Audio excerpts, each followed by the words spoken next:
Hello అండి, అందరికీ నమస్కారం. మా పల్లె రుచి ఛానల్కి స్వాగతం. ఈరోజు చిన్న చేపలతో కూర చేస్తున్నానండి. పులుసు. చిన్న చేపలు అంటే మరీ చిన్నవి కాదు, హెల్త్ పరంగా మంచిదని చెప్పేసి అంటే డాక్టర్లు చెప్తారు కదా, 1 కేజీ లోపు ఉన్న చేపలు అయితే మంచిదని చెప్పేసి అని అలాంటివి. ఈ చేపలు ఒక్కొక్కటి అరకిలో కూడా ఉండదండి, పావు కిలోకి ఎక్కువగా, అరకిలో తక్కువగా ఉంటాయి అలాంటి చేపలు. వీటిలో ఎక్కువగా కొవ్వు ఉండదండి, అందుకని చెప్పేసి అని మంచిది అంటారు డాక్టర్స్. ఇవి కేజీ లోపు నుంచి చిన్న చేపలు ఎంత చిన్న అయినా సరే తినొచ్చు. అవే అసలు హెల్త్ పరంగా మంచిది. చేపలు తినమనేది అందుకనే. చిన్నవి అనేసరికి ఏంటంటే ముళ్ళు ఉంటాయి అని చెప్పేసి అని పిల్లలు కూడా త్వరగా తినరండి. కూర కూడా కలర్ చాలా బాగుంది, బాగా కుదిరింది. నేను చేప ముక్కలు ఉప్పు పసుపు వేసి కడిగి పెట్టేసేస్తున్నాను నీట్గా. ఉల్లిబందు, ఉల్లిపాయ, పచ్చిమిర్చి, 1 రెబ్బ కరివేపాకు, కొత్తిమీర, చింతపండు ముందే నానబెట్టేసేసుకుని ఉంచుకున్నాను. ఉడకబెట్టుకోవాలండి స్టవ్ మీద పెట్టి, మనకి పులుసు బాగా వస్తుంది. ఉల్లిబందు కూడా శుభ్రం చేసేసి కడిగేసి పెట్టుకున్నాను కట్ చేసుకోవడానికి రెడీగా. వీడియో చివరి వరకు చూడండి, స్కిప్ చేయొద్దు. వీడియో నచ్చితే లైక్ చేయండి, షేర్ చేయండి, మా పల్లె రుచి ఛానల్ సబ్స్క్రైబ్ చేయండి. నేను స్టవ్ మీద గిన్నె పెట్టుకుని నూనె కూడా పోసేసుకుని వండించుకున్నానండి. పోసేసుకుని వండించుకుని రెడీగా నేను ఇవన్నీ కడిగి పెట్టుకున్నాను కదా, తరిగేసేసుకుంటున్నాను. పులుసు కూడా మనం ముందే అలా నానబెట్టేసి తీసి పెట్టుకుంటే చాలా ఫాస్ట్గా అయిపోతుందండి కూర. ముక్కలకు శుభ్రం చేసేసుకుని పక్కన పెట్టేసుకుని ఇవన్నీ తరిగి పెట్టుకుంటే పులుసు కూరలోకి పచ్చిమిర్చి ఇలా బారు కోసుకుంటే బాగుంటుంది. కొంచెం ఎక్కువే పడతాయండి, పులుసు కూరలో ఎక్కువ వేసుకుంటారు. చింతపండు పులుపు పట్టిద్ది దాటికి. కొంతమంది పచ్చిమిర్చి అలా తినేస్తారండి, కొంతమంది తినరు కానీ తినేసేస్తారు. ఆయిల్ వేడైన తర్వాత ఆవాలు, ఉల్లిపాయ, పచ్చిమిర్చి. నేను మెంతి పొడి పసుపు వేస్తాను కదండి. నూనె బాగా వేడిగా ఉంది అందుకని చెప్పేసి నేను వేయలేదు, మళ్ళీ మాడిపోతాయి అని చెప్పేసి నేను ఇప్పుడు వేసుకుంటాను. మెంతి పొడి, పసుపు పౌడర్ కదండి, అది మాడిపోతుంది మళ్ళీ అంత వేడి నూనెలో వేస్తే. కొంచెం ఉల్లిపాయ మగ్గిన తర్వాత ఉల్లిబందు వేసుకోవాలి. ఎప్పుడైనా సరేనండి, సగం మగ్గిన తర్వాత వేసుకోవాలి ఉల్లిబందు. 1 రెబ్బ కరివేపాకు. ఈ మేమ చేపకండి, ఈ నేను తీసుకున్న చేపలు ఏం చేపలు చెప్పలేదు కదా మీకు, చిన్న చేపలు మేమ చేపలు. అవి మా ఊరి దగ్గర దొరుకుతాయండి అవి బాగా. ఈ కరివేపాకు వేస్తే బాగుంటుందండి ఫ్లేవర్. అన్ని చేపలకి వేయను నేను, వీటికి వేస్తాను అట్లా.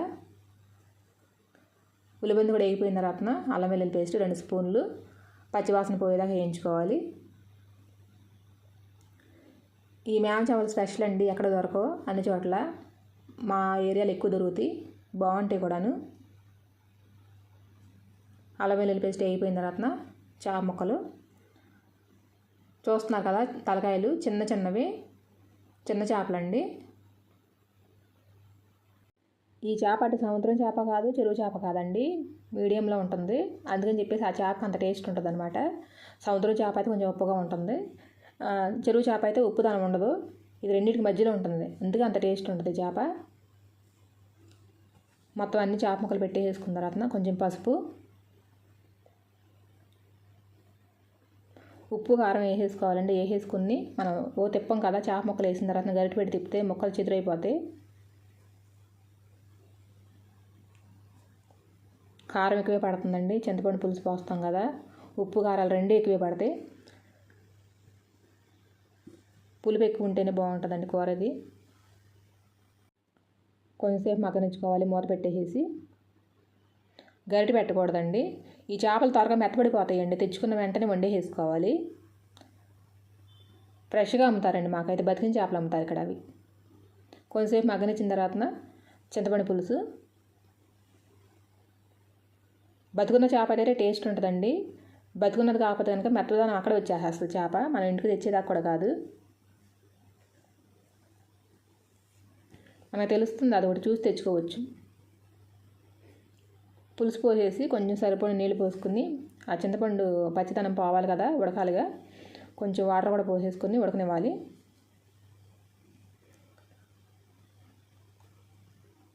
ఈ చేపల కూరకి ధనియాల పొడి వేస్తామండి, గరం మసాలా ఏమో, ధనియాల పొడి, గసగసాలు 2 కలిపైనా వేసుకోవచ్చు. కొంతమంది జీలకర్ర పొడి కూడా వేస్తారు, నేను వేయనండి. కొంచెం కొత్తిమీర, ఆ ఫ్లేవర్ పట్టిద్దని చెప్పేసి ముక్కలు కూడా ముందే వేసాను, మళ్ళీ దించుకునేప్పుడు మళ్ళీ వేస్తాను. ఎగిరిపోయిందండి కర్రీ, చాలా బాగుంటుంది. సిమ్లో పెట్టుకుని లాస్ట్లో కూడా మనం కొంచెంసేపు ఉడికించుకోవాలి.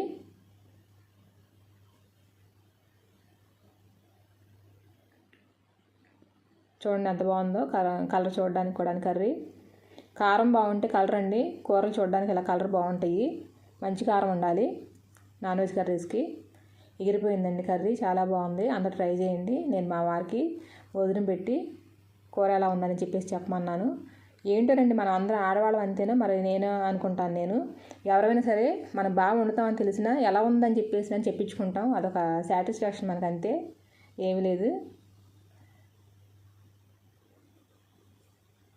మనం తిన్నప్పుడు మనకే తెలుస్తుంది ఎలా ఉంది ఏంటని చెప్పేసి. నేను అయినా వాళ్ళ చేతను చెప్పించుకోవాలి. నేను పిల్లల్ని కూడా అడుగుతానండి బాగుందా లేదా అని చెప్పేసి. నేను ఉప్పు కారాలు చూడమని చెప్పేసి నేను పిల్లలు కూడా చెప్తాను. నేను తినని రోజు అయితే కనుక వాళ్ళనే చూడమని చెప్పి అంటాను.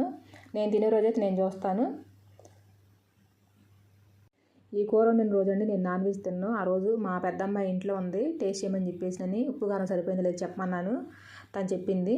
అయినా సరే ఎలా ఉంది ఏంటని చెప్పేసి అని అదొక ఆరాటం, అంతే, అడుగుతూ ఉంటాను నేను. పులుపు కూర కదండి, కొంచెం ఉప్పు తగ్గిద్ది చూసుకొని వేసుకోవాలని చెప్పేసి అని కొంచెం అదొక ఇది, అంతేమీ లేదు. నేను ఎక్కువ వేయనండి, ఏ రోజు కూడా తక్కువ వేస్తాను. కానీ ఈ చేపలు దొరికితే మాత్రం అందరూ ట్రై చేయండి, చాలా బాగుంటుంది.